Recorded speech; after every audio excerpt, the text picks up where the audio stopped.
Okay, so I'd like to welcome you all. So this is our first class in Phonetics and Phonology, and I'm Mohaiminul, your lecturer for this semester on this course. Okay, so welcome to English Phonetics and Phonology. Hey, can you see one thing is there? No. 10Q for not smoking. If we just see it in a grammatical way, it's not correct. It's basically they have written then Q is not correct. But if we just talk it in the phonological way or phonetics, it's thank you. Basically, they're thanking us for not smoking. So that does make sense, isn't it? Yes, so sir. phonetics and phonology basically work in that way. Okay, so basically there's a poster I have seen in Chennai. It's in Malayalam, maybe in Chennai in a restaurant. So basically I've been in Chennai before coming to your classes some days before. So I have taken the picture from that. Okay, so EL, our Phonetics and Phonology course, just forget about EL 501. Just look at other things, objectives. So why we should learn phonetics and phonology and why we should take the courses. Okay, so to enable learners to develop an understanding of how different speech organs are used. Do you know what does that mean? Speech organ. Speech organs are some organs which is in our mouth, which is basically helping us to produce and reproduce some sounds. Isn't it? Yes. So develop an understanding of how different speech organs are used. That's the most important thing. Then describe and categorize sound segments. Not every sound are similar. Some are consonants, some are vowel sounds. So after end of the course, we will be able to categorize and we'll be able to categorize those segments of sound. Which sound is creating for what purpose? Is that clear? Yes, sir. Okay, so then gain an understanding of the pronunciation difference between native speakers and multilingual speakers of English. That's the most important thing we need to know, that there are some British speakers, there are some native speakers who basically have some different pronunciation aspects rather than us. We sometimes pronounce in another way, but native speakers will pronounce in another way. So we will be able to differentiate, to learn or to make categorization. Why are they doing it that way, and why are we doing it in a particular way? That means why are we not being able to produce sounds just like native speakers? Is that clear? Yes, sir. Okay, so we'll be doing that. By the end of the course, we will be able to do that categorization. Okay, so next, become familiar with English spoken in casual and formal context. Okay, most important thing. Casual and formal context, I'd rather say academic instead of formal, and casual, non-academic. Basically, we will be distinguish some things that English is not always said or written in a singular way. Okay? So English will not be said in a singular way, but there are two different ways to talk and to. Okay, so we will talk and we will learn, we will write in two particular ways. One is academic way, which is called formal. We will not say formal, we will say academic. And then another is non-academic way, which is here said casual. That's right. Okay, so become familiar with English spoken in casual and formal context. In other words, academic and non-academic way. Okay, transcribe speeches using the IPA. That's the most important thing in this course, and that's the most boring thing in this course. You do not have any escape from that. You have to learn, you have to memorize those IPA symbols, and you have to transcribe. IPA means International Phonetic Alphabet. Is that clear, isn't it? Yes, sir. We will talk about that later. We will know which one is which symbol, which one is used for what reason. Okay, we will do that. But as today is our first class, I am just describing the course outline and everything within the course. Okay, so that you can get familiar with the course and then we can study isn't it? Yes, sir. Okay, then identify problems of Bengali learners of English and design activities for ESL, English for the speakers of other language, okay? Or English as a second language, ESL means English as a second language. yes. Let me write it for you.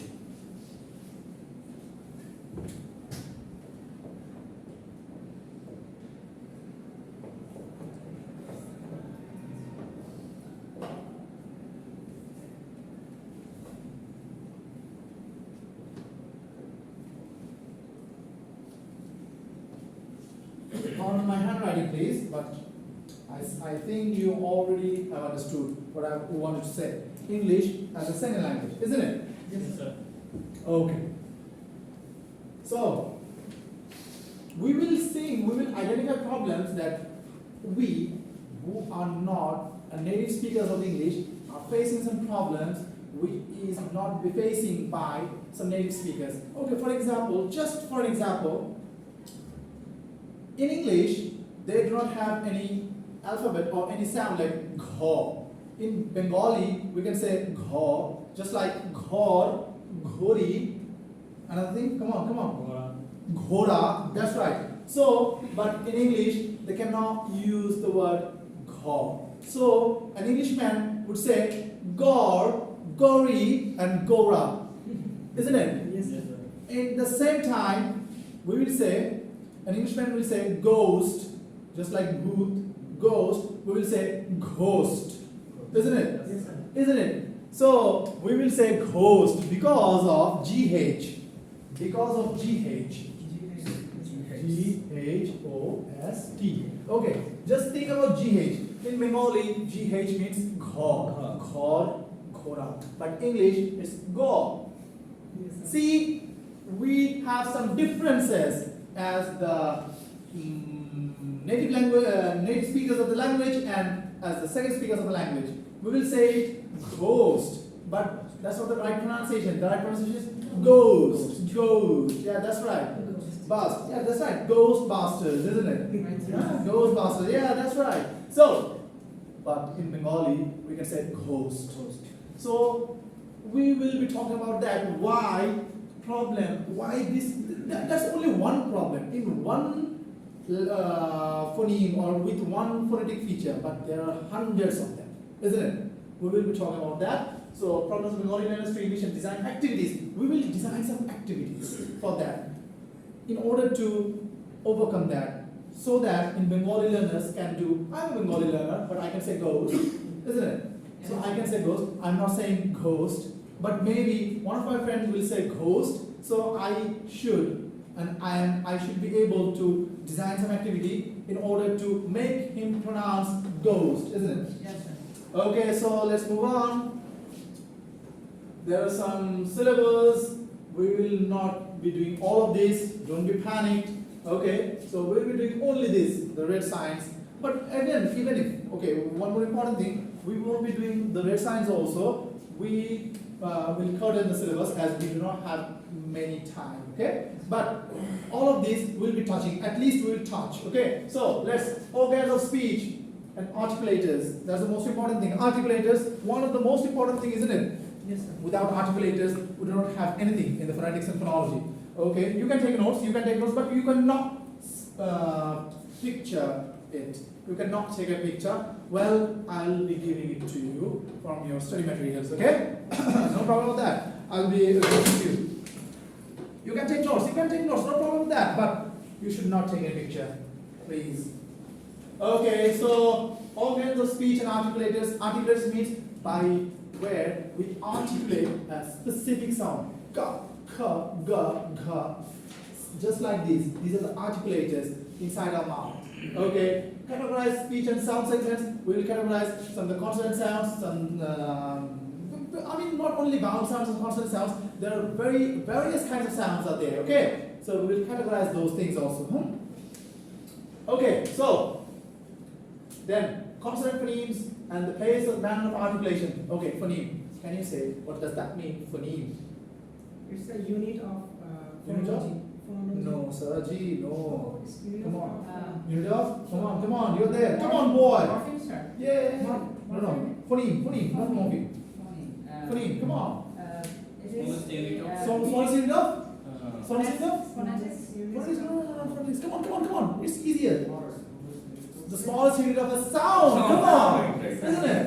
Why you guys are doing there and there? It's just in here. Sound. The smallest unit of sound. B, k, k.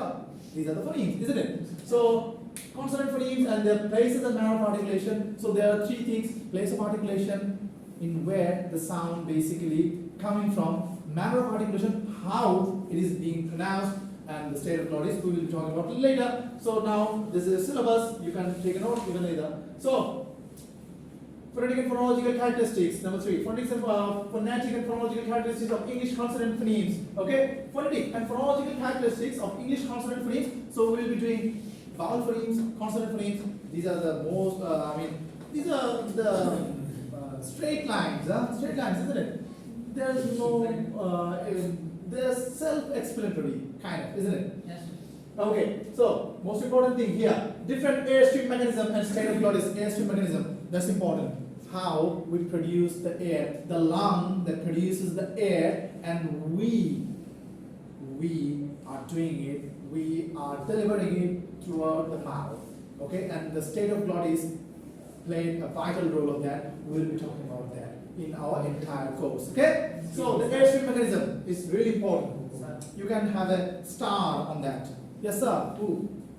Sir, this has become much colder to us. Oh, okay. You can talk to him. Can You can talk to him. Yes, you can talk to him. Okay, get it done and talk to him. Okay. So phonemes, phones, allophones. We'll be talking about that. But allophones are not very much important. But we will be talking surely about phonemes and phones. Okay. And minimal pairs, complementary distribution, voluntary distribution. That's not very important. But if we find the time after the course or at the end of the course, at the final examination, we'll be talking about that, okay? Yes, sir. If we find time. So there's no need to panic, okay? Okay, then minimal pairs, complementary distribution. So do not escape from that, just write it. But if we find time, then we do it. If you do not find time, then voila. Okay, so important thing. Identifying problems of Bengali letters of English. We already have identified, even if we have started this course, but we already have identified one problem, isn't it? Yes.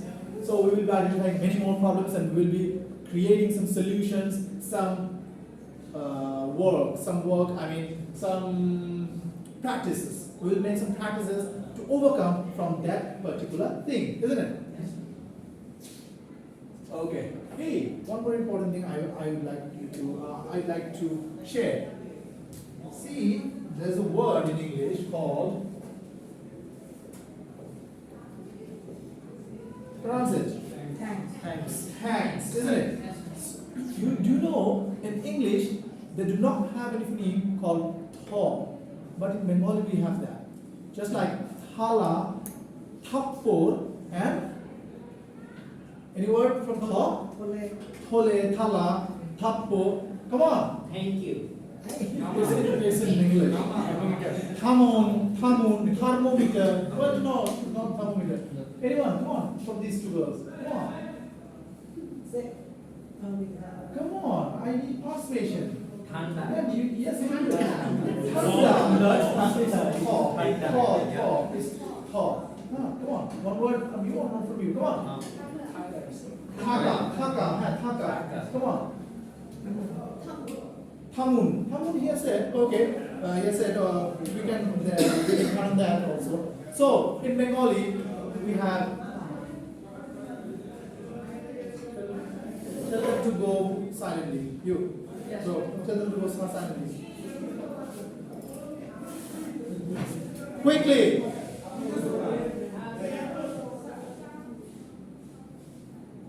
Nice.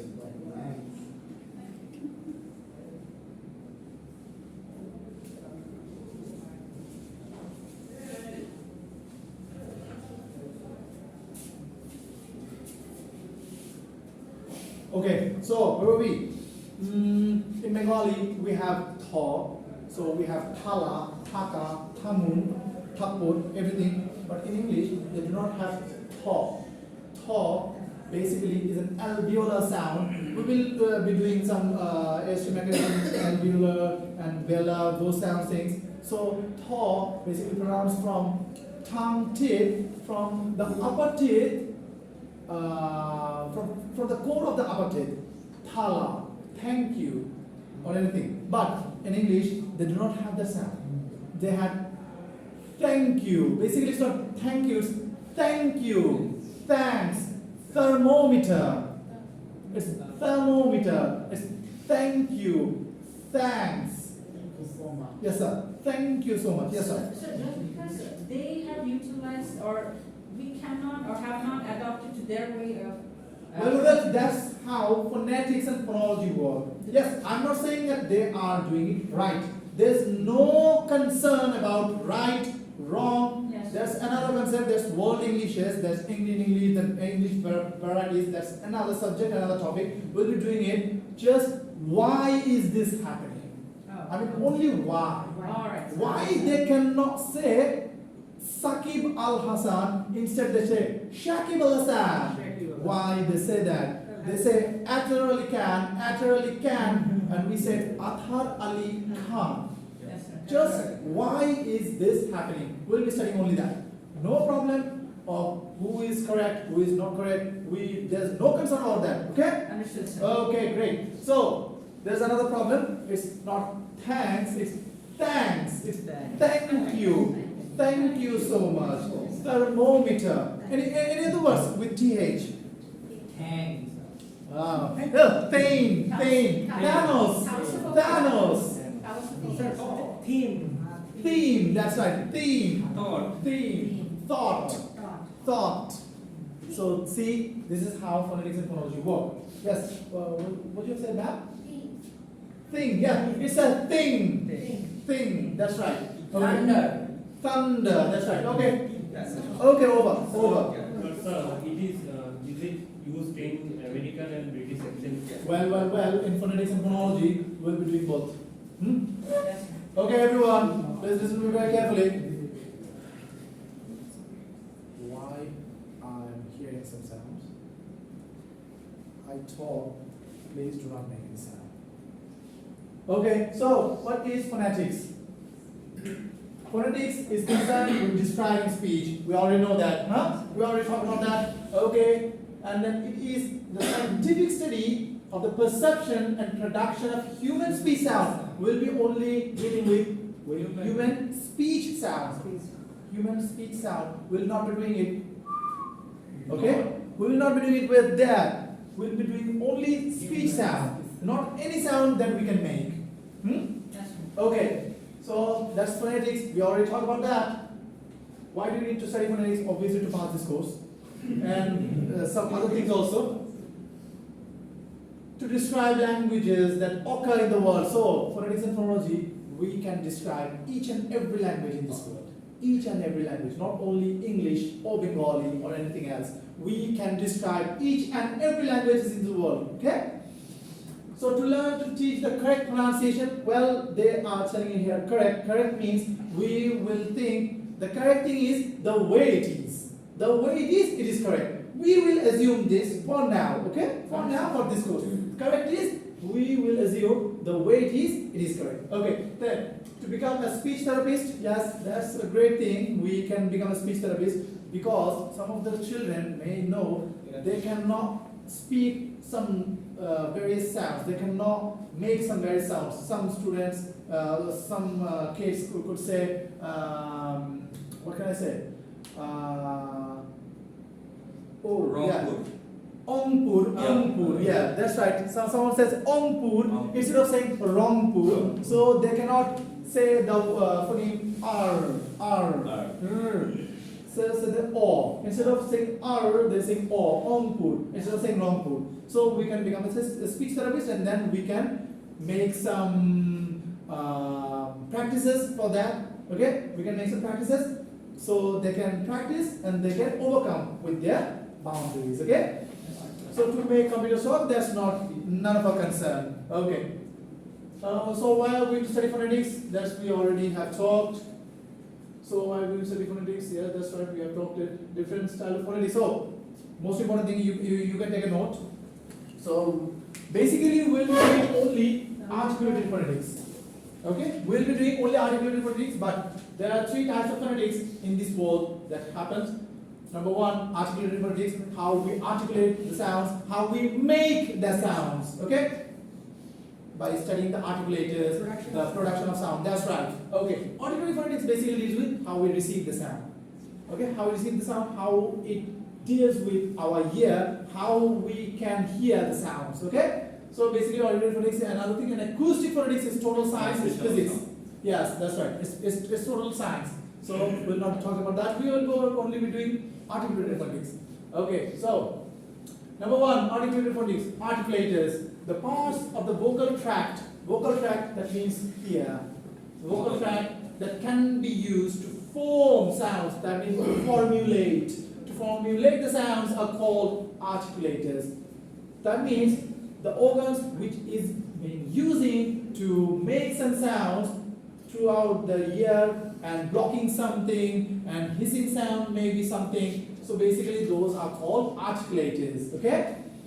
Then the next thing, see, that's the most important thing. I have bad news. Basically we have to draw these. Okay, for exams we have to draw this and we have to make the diagram also, because if we cannot draw this, how could we know and how could we make others understand why your speech is not up to the mark and is not getting well? I mean, what is your problem? You have to do it in order to have that in your mind, isn't it? Yes. So there's something, nasal cavity, oral cavity. It's a side portion. It's a side portion of a human. We can already know that. There's nose, there's head, ear, and tongue, and hard palate, soft palate, larynx, pharynx. We all know that. Okay, so that's the most important thing. I think that yes. So there's many more things you can see. So tongue, even if in tongue they have tongue root, tongue back. We all have that. Tongue front, tongue blade, and tongue tip. Okay, so we all have that and we have to memorize that. Well, let me assure you one thing, let me give you a suggestion. You do not have to memorize anything, because you already have that within your mind. Why should we memorize, isn't it? We already have that. So this is the exam, we'll be going in the examination hall with the cheat codes, isn't it? We are not going to the examination hall without our mouth. We all have that, isn't it? We all have that inside our mouth. So we will think, hey, what is that? What is that? Okay, that's there, that's upper, that's lower. We all know that, but we have to draw. We have to just learn to draw. That's the important thing. Right. Okay, so vocal folds to lung to stomach. There are two things in our lung and stomach. Okay, so one is for food and another one is for breathing and to make sounds, isn't it? There are two things. One is for food intake, and the other thing, well, from vomiting or from puking, maybe outward also. And another one from lung is for inhaling to make us alive and to make sound, isn't it? Yes. Yes. Okay, so 1, 2, 3, 4. There's the nasal cavity, oral cavity, pharynx, and some things, and the tongue, and the upper lip, uvula. So these basically upper lip, and then uvula, then soft palate, then hard palate, then alveolar ridge, then upper front teeth. So basically it comes from there. It's uvula, then just feel it with your tongue. Just close your eyes and feel it. First, there's uvula, then the soft palate. Really, that really works. Then the hard palate, upperwards. Then alveolar ridge. So some hedgy things is there. Then the upper front teeth, then the lip, isn't it? So we have it all there, but we need to draw it. And do you know why do we need to draw it? Because there are some certain sounds are coming from some certain places. That's why we call ghost instead of saying ghost.